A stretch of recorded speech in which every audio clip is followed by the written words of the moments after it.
All right, this is video 26, and I have Christopher Paul with me, and I'm really excited, and thank you so much for doing this with me. He's a magician, not a magician, I'm a musician. I don't have that in my repertoire, yeah. Like, wow. So tell us a little bit about yourself and what you're doing, and we'll go from there. Yeah, man, magician would be cool. I wish I could. I'm a pop and R&B artist. I've been doing music ever since I was little, about 3 years old. Started playing different instruments and stuff like that. I was homeschooled all the way growing up. In fact, just over the last couple of weeks, people have been like, I've never experienced something like quarantine before. And I'm like, this is how I grew up. Like I got out very rarely. It was a pretty sheltered family, and so I'm just like, welcome to my life. This is what I've worked to get away from for so long. But anyway, grew up in Central Washington, and had a lot of time on my hands, as you guys are experiencing now. But there was a lot of time to either be productive and proactive or not. And at one point, I just decided, hey, I'm gonna go for it. And I started teaching myself different instruments and learning how to record. I had this 4-track recorder, this little tape recorder that I bought for $100 back when I was about 10 years old. And I started learning how to record music and layer different instruments and stuff like that. And it kind of just stuck from there. Once I figured out that I could generate an expression and a sound that was inside me, I got hooked. And so I started learning how to dance when I was about 15, just because it was another expression of what was inside of me, and I loved it. And ended up competing at a competition down in LA when I was about 18, and got a full ride out of it. So I went down to LA for about a year, and took lessons down there at a school. And that was absolutely amazing. Really great experience. Met a lot of really cool people. And then moved back up here, got married to an amazing woman. Her name's Jamie, and we just had a baby boy. Yay. 5 minutes. Man's amazing. So yeah, that's a little bit of the background. Awesome. Yes. Jamie, hopefully, I feel like my internet connection's a little off. We're good still? Yeah, I can hear you. Perfect. It is a little glitch. Anyways, so Jamie is how I actually met Christopher. So I used to work with her at Boys and Girls Club, and obviously fell in love with you guys, and I just absolutely adore you both. So I want to know, tell us a little bit how you turned this passion of music, dancing, into an actual full-time career now. Sure. Yeah, it's actually crazy how it all came about. I got signed with a record label when I was about 19, and really thought that was kind of going to be the kickoff. Like, I thought that was going to jumpstart my career into what I thought that I was going into. And God had a different plan. We ended up, when I moved back up here after about a year, I just felt it in my gut that I needed to be back up here. And my faith is a really real part of my life. And so just between that and a conversation with God, I felt like that was the right move. I moved back up here. At the time, my grandma had it was stage 4 cancer at that time. And she was the one that, honestly, she gave me my work ethic and paid me to just to work for her down at her farm, and bought me musical instruments growing up. She bought my first violin. She bought my guitar. And honestly was kind of behind the scenes a lot when it came to my musical development. And then so I didn't really feel right. There was nobody on this side of the mountains to take care of her. And I'm up in Coeur d'Alene, Idaho now. But there was nobody on this side of the mountains to take care of her. And so I really felt like I was supposed to be back up here. And So that was another strong reason as to why I came back. But very shortly after that, just being a 19-year-old kid, not necessarily having a whole lot of discipline in my, I'm an artist. Like I've worked really hard to get to the place of discipline that I'm at now. But just had some preconceived notions that were false when it came to how easy it was going to come, and ended up getting dropped by the label. And they started the label for me. Like they very much believed in me, and it was kind of unfortunate how it all turned out. But that was now nearly 10 years ago. I'm 28 now. And so what's crazy about this whole thing is that people talk about how in the industry, you've got this like 14, 15 year old range to 28. And that's like your window for getting famous or making it big or whatever. And I just love how right when I turned 28, so this was a couple months ago that I went back into full-time music. It's just crazy to think about the fact that, if this happens and when this happens, as far as just the success of my career really starts to kick off, how I'll kind of be breaking the mold a little bit. Yeah. That's exciting for me, and it's challenging for me. So yeah. That's awesome. I'm super proud of you, and I think it's amazing what you're doing. And thank you so much. I think it's awesome. So so someone maybe that's starting out or wanting to like not follow your footsteps, but do something along this.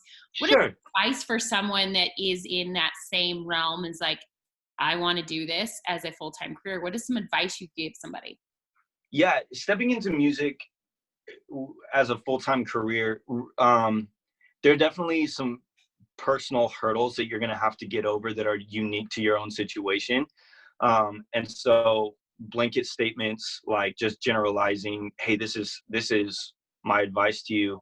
I would just say, recognize your own weaknesses and make sure that you don't need to necessarily conquer them in the sense that like those are your biggest strengths now, because if you spend so much time on your weaknesses that you neglect your strengths or you don't play into your strengths, and then that's probably going to end up taking away, and it'll ultimately get in the way of your career. But my advice is just recognize your own weaknesses. Don't allow them to get in the way of your pursuits and your dreams and your desires. And then secondly, don't take yourself so seriously. I think that especially as a homeschooler, right? Like I am an extrovert. It's so tough for me to be cooped up. In fact, this conversation is doing so much for me, but I know. I've constantly wanted to please people. I've constantly wanted to make sure that I'm not the weak person in the conversation, and I've worked really hard my entire life to get to the place that I'm at right now. But don't take yourself so seriously. I think that the more that you fail with a good attitude, that's just failing forward. And the less, it's not that you want to take yourself as a joke, but I think that there's definitely a balance, because you'll end up paralyzing yourself, and you won't step out at all if you're waiting for everything to be perfect. And so take chances on yourself, take chances on your craft. Ask people that you care about what they think of your music, of your art, of your process. And then get around the right people. Can't stress enough what that's like. And I'm not just talking about the right people that know people and they can get you places in your career. Like, that's great. And that's a powerful thing. It really is. But even, I would say just as important, or even more so, get around people where you can grow your craft, where it actually gives you perspective on where you are in the process.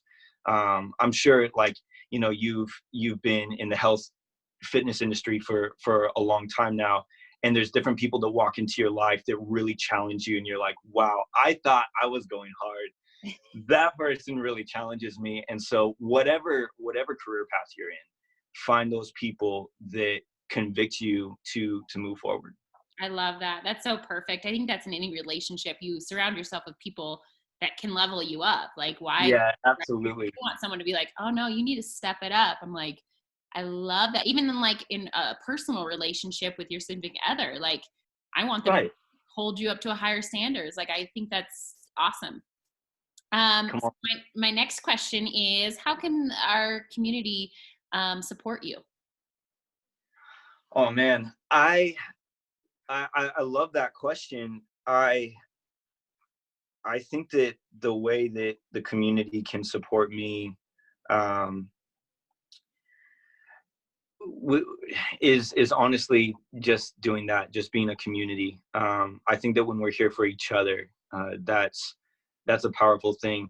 It's really hard for anybody, if we're being honest, it's really hard for anybody to not have underlining selfish motives. Oh yeah. You know, if I do something for you, underlining, I'm hoping that you're going to do something for me. And I think that the more that we step out as a community and we do selfless acts where maybe we take an entire day and we're just like, you know what, regardless of how they pay me back, if they pay me back, whatever it is, I'm going to help different people advance in whatever it is that they desire in their pursuits. And I love it, like even what you're doing right now. I love how you reached out to me, and this stuff like this is absolutely incredible. I've had other people in the community that are like, hey, let's jump on Instagram Live and talk about your new single that you just released, and all of this kind of stuff. And so different stuff like that is absolutely amazing. Obviously, my first desire is that my community here in Coeur d'Alene and the surrounding area would enjoy my music. Like that's if you don't, then you don't, you know. And not everybody likes pop and R&B music and you know, my lane, but regardless, my hope is to connect with the people that can dig it. So yeah, well, I have I have is it Can We Talk on one of my gym workout playlists. So come on. Yes. That's awesome. One more question, just because I want to ask this.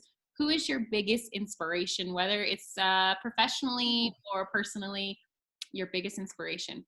Or you could have one of each. Yeah. Gosh. I know I hit you with that one. I didn't prep you. Yeah, no, it's all good. Inspirations.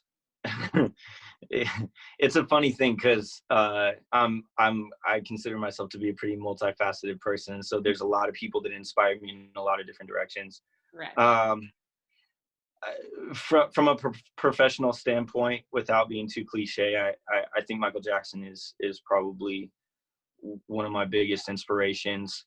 I didn't realize actually until this year, and I could talk about this for hours, but I didn't realize until this year that he actually consulted and worked with producers to accomplish his music. It wasn't just all in his head like I thought it was. I just assumed that for so long. I'd seen interviews where he was just beatboxing and basically doing every instrument with his mouth at the same time, and I just assumed that that he was kind of like a one-man show and that everything, all of his stuff was just coming straight from him. But the reality is that he actually trusted the people around him and made calls about his music and for his music in such a way that it really propelled and multidimensionalized.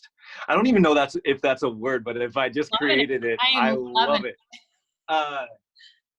But just expanded his sound and made it more 3 and 4 dimensional. And I just think that's a beautiful thing. It's an inspiration for me to have somebody that's so excellent, and at the same time somebody that can trust the people around them to further what it is that they're trying to pursue. Oh, for sure. Awesome. Well, thank you so much, Topher. Yeah, absolutely. Well, you have a great day, and I really appreciate you doing this. You too. Thank you so much.